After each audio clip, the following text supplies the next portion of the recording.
We have to get. Joe's tweeting. Well, I got to take video. Tom. It's following you. Whoa. Tom, 21 years. Why do you come back every year?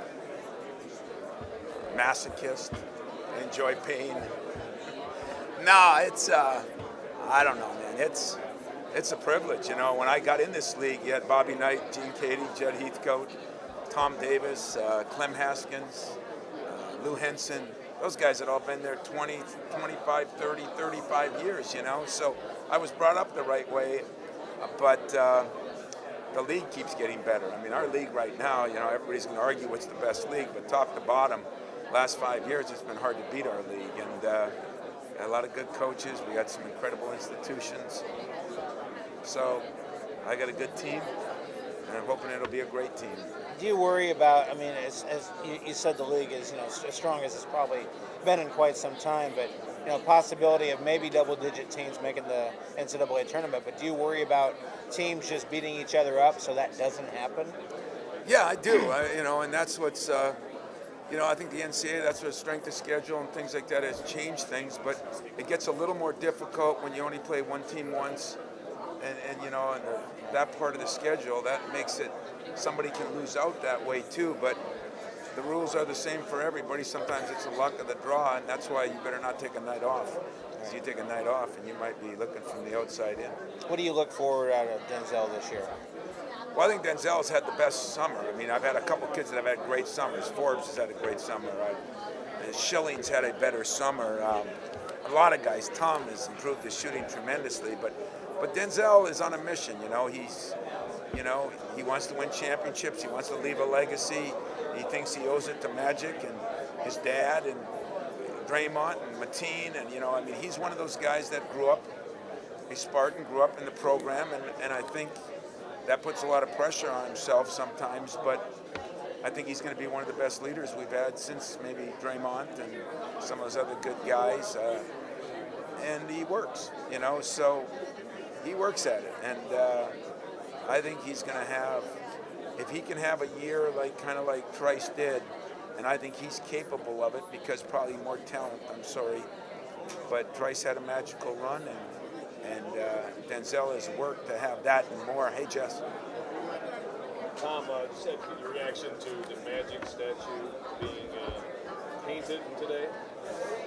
You know, first I got to say that this rivalry week when you're not supposed to like your opponent, and there's a lot of great Michigan kids, and there's some idiots, and there's some idiots on our side too that do crazy things, but messing with Sparty is a bad thing, like messing with their M is a bad thing, but messing with Magic, that's a worse thing. And we'll make sure that from now on, maybe the basketball team will sleep out. I know the band does and different people, but we'll have them covered from now on. But I don't look at that as a university. I look at that as a couple of people defacing something that. The only problem I have with Magic's thing, even more than Sparty for me, is Magic gave so much to the game of basketball and sports and people and our state of Michigan, Michigan fans, Michigan State fans. He's one of the few guys that transcended all those things.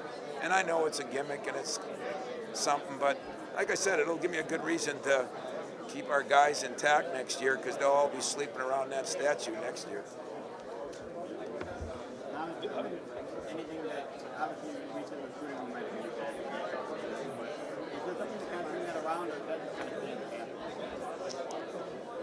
I don't know if we turned anything around. We lost some guys. You know, we can't talk about recruiting, but we lost some guys over the last couple of years that you're going to lose when you're messing in those waters. You know, it's higher stakes, and there's some reasons that I think we got some guys so far this year, and yet. Recruiting's somewhat cyclical. I just think that we're doing some things at our place, facilities, football, winning. There's an aura of being a Spartan right now that I think has a value. And I think Mark Hollis deserves a lot of credit for that. I think our president deserves, you know, we got things going from the top to the bottom right now. And whenever you have that, it's infectious in all sports, and hopefully the university enrollment too. I mean, there's got to be some positive with athletics. Sometimes it gets ripped. I think we're seeing some of the positives. As someone who's maintained a program at a really high level, what do you think of how's Bo Ryan done what he's done at Wisconsin? I say it's incredible. You know, it used to be such a rivalry with us, and it was probably a Hatfield and McCoy. Now it's turned into respect and respect, because both of us are surviving the test of time and winning on a consistent level. And last night, him and I spent a lot of time together. We laughed about so many things, and I have a better appreciation than I had 5 years ago. He probably feels the same way. I think, as I say, anytime I speak somewhere, I want to be around people that are successful. And so, rivalries aside, Wisconsin-Michigan State got to be a pretty good rivalry. We were both playing for championships a lot.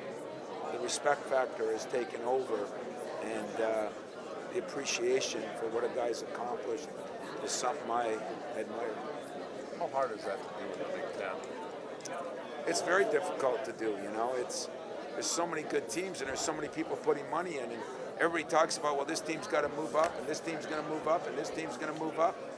I say, yeah. You know, when I'm looking at a Tim Miles and I'm saying, guy's a hell of a coach, done a hell of a job, you know. Pat at Penn State is a hell of a coach. But for somebody to move up, somebody's got to move down. And we've been one of the ups, and I'm not willing to move down. So, you know, that makes it more difficult. And I think Bo's in the same position. How have your kids looked so far to you this fall? You know, I like my team, which everybody likes their team until they lose a game. But a lot of times I don't like my team before we lose a game. And this year, the work ethic, you know, when I come in the building at 7 and Tom and Javon Bess are in there every single day. And when I leave at night, and Zell and Aaron and Bryn are in there every single night. It's interesting talking about off days, and you know, I got to throw guys out of the gym right now. When you got 7, 8 like that, that's a good problem. You know, Costello, now Schillings had to do it because he's got 8 other guys doing it, and he was a guy that didn't love the game, and I think it's really changing him. And so, you know, I got a really good team, I think. Better than I thought it would be. It's a way better. I think it's got to be my best shooting team. And I got depth and I got athletes. You know, we're a little shaky at the power forward, a little unknown.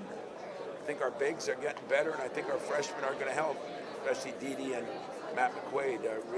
Matt played very well over in Europe. So we got to, you know, get through the landmines early. There's a lot of big games early. That's going to give people impressions one way or another, and I understand that, but I like our chances to get better too. I think it's a team that will get better as the year goes on. Get Aaron Harris a little more involved, get our 4-man straightened out, whether it be a Clark or whether it be a Javon Bess and go small, whether it be a Deonte Davis and we go big. I think we have some flexibility to move some people around. How big is it for Matt to get the captain nod? And do you think that has an impact on him as a player this year to have that additional? Matt Costello, Deonte Davis, next time you talk to him, he owes Matt Costello his life because Deonte struggles to pick things up sometimes, and Matt has been like Draymond was. I mean, Matt has taken over. I think anytime, as you guys know, I usually have our players vote for our captain. Sometimes I let the coaches vote if I'm worried about some things. And sometimes I picked them myself once or twice because I didn't feel good about it. And this time the team picked, and they picked all 3. So we had a sophomore who got named, with Denzel who got everybody's vote, and we got Matt who got a lot of votes. And I think that speaks volumes for the type of guys they all are. And I think it's going to really help Matt because now he has a different responsibility than just being a player. What could he be as a player, as a senior? Well, you know what? He's been our most consistent big. There's times that Schillings looked like a pro, and there's times that he hasn't played as well. Matt has been more consistent, so I kind of know what I'm going to get out of him. He is shooting the ball better. He has finally spent some time on his jump hooks. He's left and right hand, so I think we're going to be able to score in the post a little bit more. And, you know, he lacks some quickness, but he's a great rebounder and a very good shot blocker. And for a guy that doesn't jump that well, he's got great timing. So I think he can be a very serviceable and solid Big Ten center, and if he's that, I think with the guard play we got, it's going to give us a chance to be a very good team. Tom, you mentioned that Aaron Harris is trying to find a shot that he doesn't like. Are you trying to be absolute Tom-Tom, trying to get him to shoot more this season? Yeah, I'm trying to find a shot he does like. You know, Tom is shooting the ball so much better. I mean, he has worked. I mean, everybody that follows on a daily basis. Denzel works incredibly hard. Bryn Forbes is, I mean, those guys are incredibly, but they don't touch Tom. I mean, this guy is a robot. You know, I do literally have to kick him out of the gym. He's embarrassed by his shot last year. He's shooting the ball so much better. Is he a shooter yet? No, but will he take those shots now? Yes. So he does have to, that's part of it too, having confidence. But Aaron has improved a lot too in that area. It's not like I'm just saying, you know, he was a guy that thought shot first, second, third, and fourth. And I'd like him to think first and second, but also be able to distribute and not pound the ball. You know, I think we're going to be a better team moving the ball. And like the last couple of practices, I switched our lineups every 2 practices because I don't know who my 4-man's going to be. I don't know who my 5-man's going to be. I wanted to experiment with Denzel at the point and Tom and Aaron, so I got bigger guards because I might have a smaller power forward. And Denzel has moved the ball. He's really changed that. And so I think we're going to be better at that this year. How much is best play on the floor? Are you then working David?